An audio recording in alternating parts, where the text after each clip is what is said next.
You know, Paul Wellstone was called the conscience of the Senate.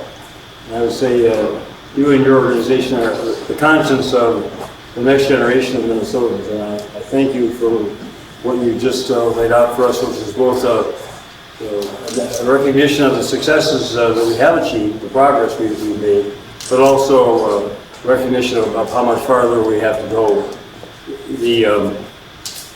Going back to my favorite theme of the last session on early childhood education, if you look at the sub-headings in the report, there are 22 states that have a higher percentage of children in preschool than Minnesota. Now this is last year's data, so I would hope and believe that we will have improved based on what was accomplished in this last session.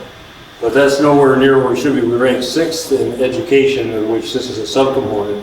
That's our lowest ranking. We're first overall, and that's, I'm proud of that, and we should all note the progress that's been achieved. But of the four subcategories that make up the composite, education, where we rank 6th, is the lowest is our lowest ranking of the 4. And if you go into those subcategories, they say in early childhood, the 22 states that have a higher percentage of their children in preschool programs than pre-K programs than we do in Minnesota. So it shows how far we have to go to get to where we need to be, and that's been my commitment last session. I thank you very much for doing what we have made in the progress, but also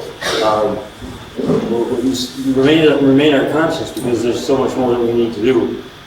And I just want to give a forewarning to the legislators. We've had good revenue forecasts now in the last couple months.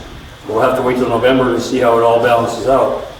But anybody who thinks in the legislature who thinks they're going to give all this money back in tax cuts better understand that I will not sign a tax bill that does not have an equitable amount in it overall for early childhood and for continuing the progress that we've made here.